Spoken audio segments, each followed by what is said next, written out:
Hey guys, SmoothJK here with unit reviews for the first Fate Stay Night collaboration banner. There's going to be basically 3 banners throughout the event, and this is the first one we're going to get, which is Saber and Rin Tohsaka. And of course I'm going to talk about Archer as well, because he is the free unit that we're going to be able to farm up.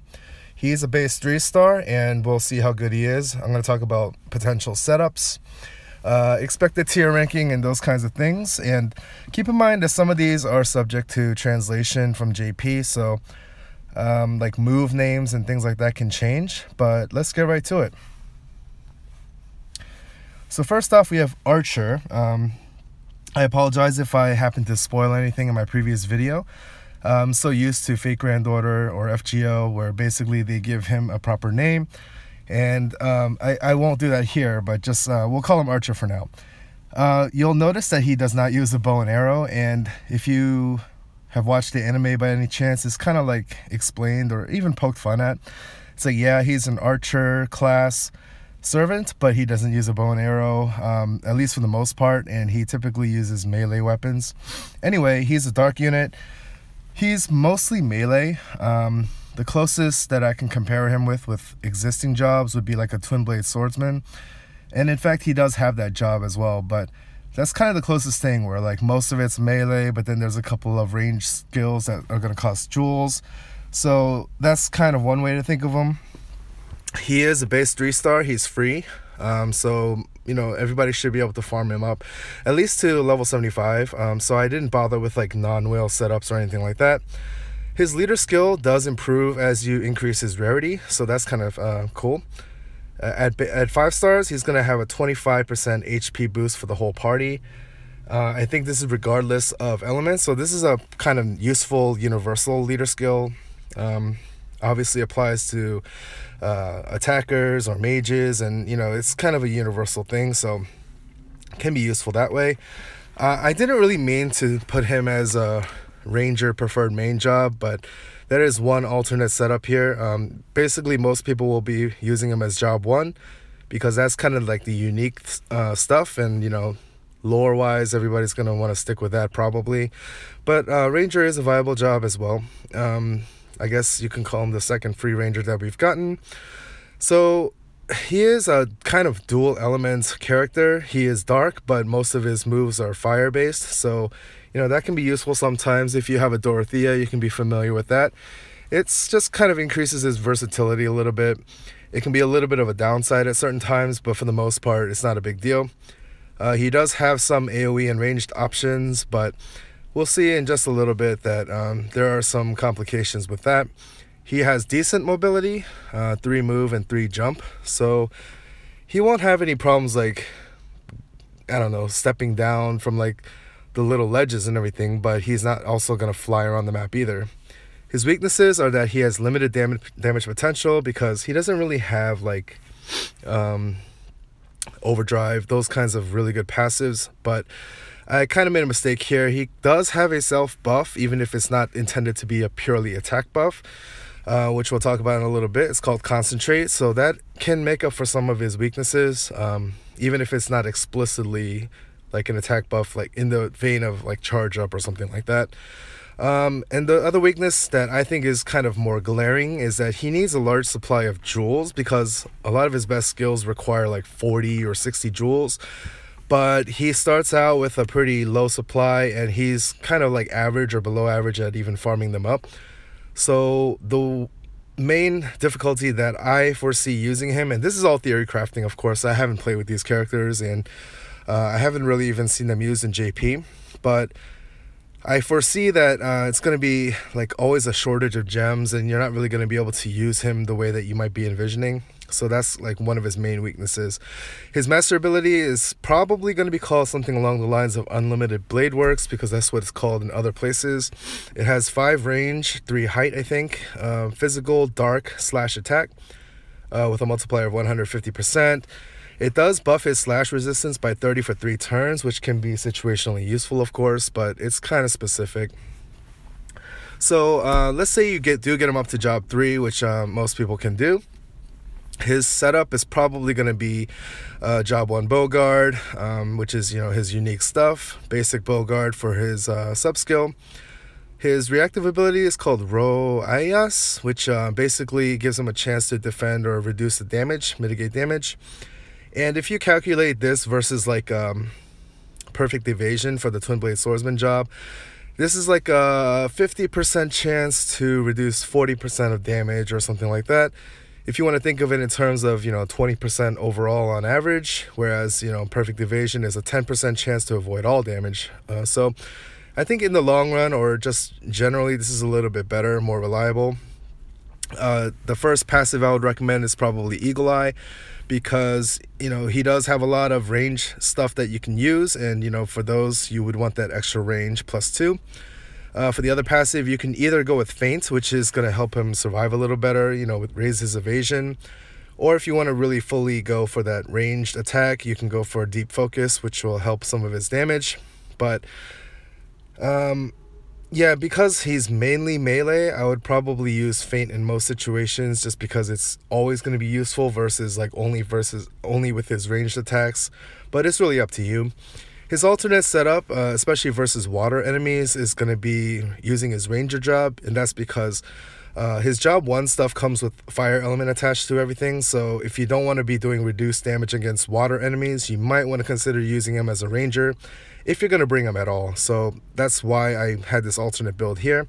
And of course, if you go with that, you're going to definitely want Deep Focus for that extra range damage.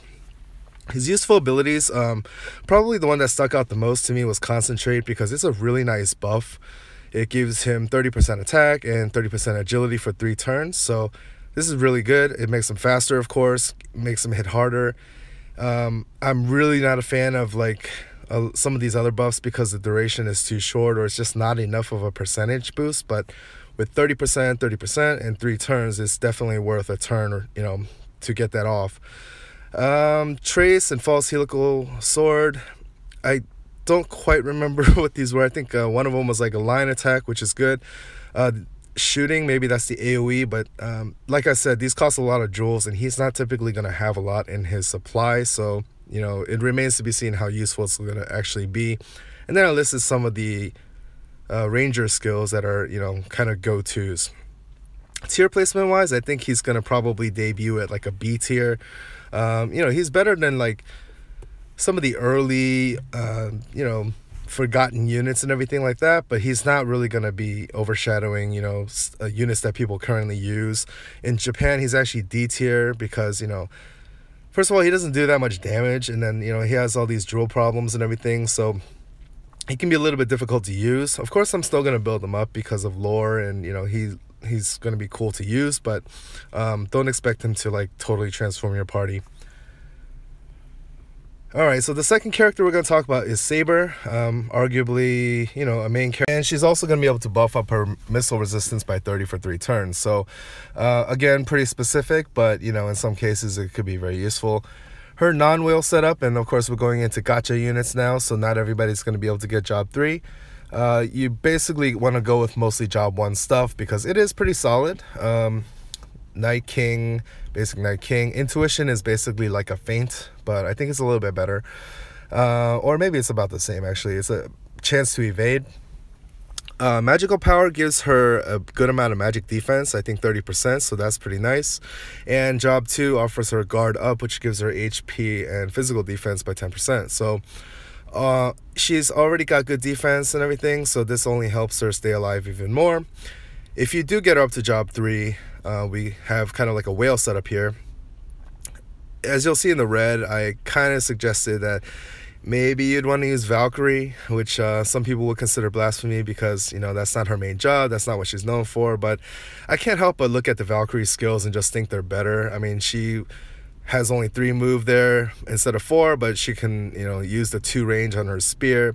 There's more AoE options. There's ranged options. Like Wall of Light Herver is a really nice skill, like kind of like the Lightbringer type of skill, but also buffs her defense. Battle Lance Brunhild is a really nice long-ranged line attack. So I don't know. I kind of like these better than anything the Saber job Night King offers. So that's just me, but if I am going to use her, I'm going to be using her for like I don't know if you would call it nostalgia or fandom, but I am going to use her as a Saber. But practically speaking, I think the Valkyrie job is probably a little bit better for her. And then you'd still want to use basic Night King for that nice buff that I spoke about already. And then Revenge of Odin is just a nice reactive ability, definitely better. Kind of like a guaranteed 2 ranged counterattack, so that's really nice. And then Barrier of, again, this word I don't know how to pronounce, Iron Her Jar, gives her extra tankiness. And then Job 1, Job 2 passive depends on the enemies, whether you're facing magic enemies or physical enemies. Useful abilities, I kind of already talked about most of these. Strike Air, I mean, that kind of gives her a little bit of AoE, I guess. Triple Blow, it is what it sounds like. And then Goose Down, this is a nice debuff attack. And again, I don't know if this is what they're going to be called. And I already talked about the Valkyrie moves. Tier placement wise, I do think she's going to be a solid A. Maybe a little bit better than that initially, just because she is so solid all around. But she doesn't really do anything super special either. So in JP, she is still ranked B tier. I don't know if she's got any buffs or not, but, you know, I'd say that probably sounds about right. So, you know, she's a nice, good stats all around, but her moves leave something to be desired, in my opinion. And last but not least, we have Rin Tohsaka, who is basically a mage, but she's very special and unique. And part of the reason why is because she has a lot of hybrid possibilities here. Like her main job, Jewel Magic, the main skills are all magic based, but then you have her basic Jewel Magic, which is all physical based. So it's kind of really weird. There's some possibilities that you can build her differently, and we'll get into that. But yeah, she's very unique, and she could be a very strong magic attacker if you build her the right way. And what's cool about her is that unlike other mages, she actually has a ranged normal attack. So she has a range of 4, which is going to help her anytime she doesn't want to cast, or anytime, you know, she wants to hit the enemy from a little bit afar and get some jewels or whatever. And she has decent stats as well. She's not super squishy. She actually has some decent agility, like 115 maybe or something like that. So she's not like your typical plodding squishy mage. And she does double fire element, which can come in handy. Like her main skills are fire attached, and she's a fire unit already. And she has a really strong physical attack self buff, but the caveat to that is that if you're using her main job, her physical attack stat is going to be low anyway. So she really needs that high multiplier just to even put out decent damage. And, you know, flexible builds and leader skill. Her leader skill raises magic attack by 30% and physical attack by 20% for fire units. So if you have a mix of like physical attackers with mages, this is a really nice leader skill, very unique. But her weaknesses are that because she is kind of hybrid, there's some wasted potential there. Like the ideal build is not always going to be optimal or really obvious.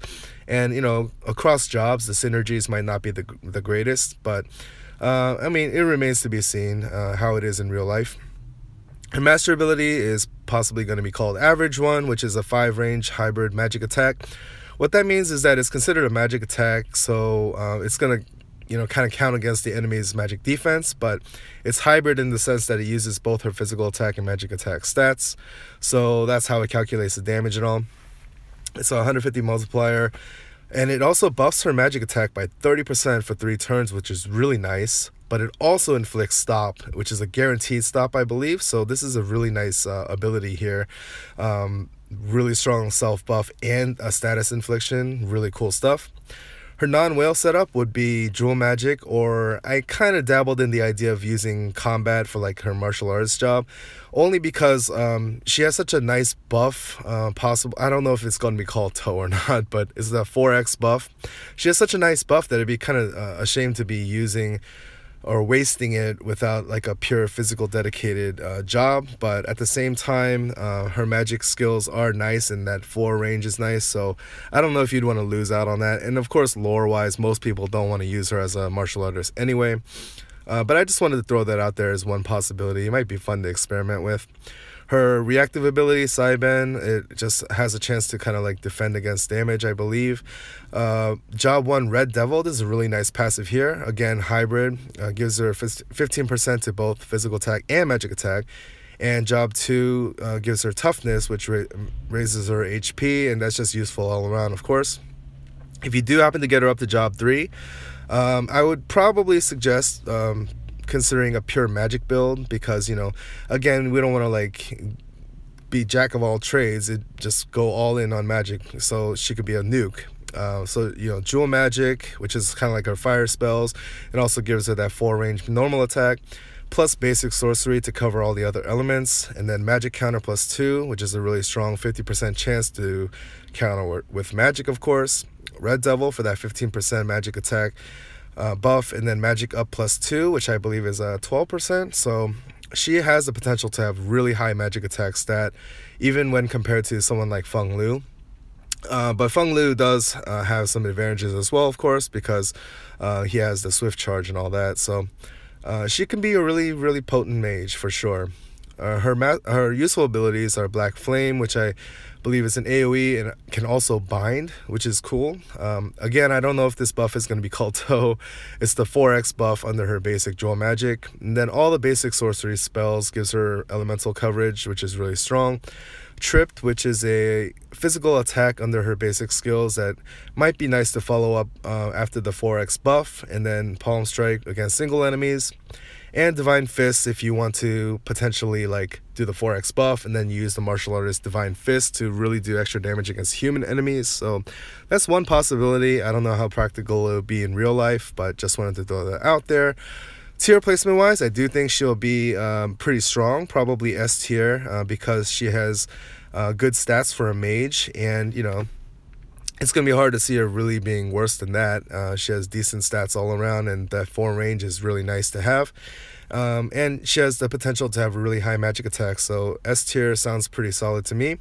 In Japan, she is currently C tier, I believe, and that's not too surprising because everybody does more damage in Japan now, and unless she's gotten any kind of buffs or improvements, which I don't think she has, she's going to fall behind gradually. But as of now, I do think she's solidly in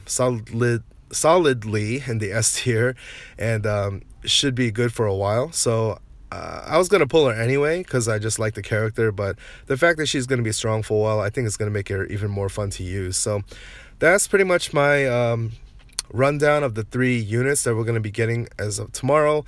Again, this was a lot of theory crafting, guys. I haven't played these units. I haven't seen them used much because they're not really like that strong or meta in Japan, so there's not too much content out there showing them. But I do think that well, you tell me what you think in the comments. You might have more knowledge than I do for sure. So I am just theory crafting, and it was kind of fun putting this together.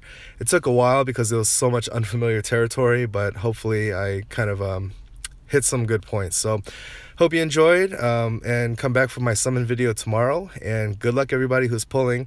If you are free to play and you're just going to wait for Gilgamesh for a couple more weeks, that's totally fine. Makes a lot of sense because he's going to be the head honcho for a while. But if you are pulling tomorrow, good luck, and let's just have fun together and expect more content very soon. Peace out, guys.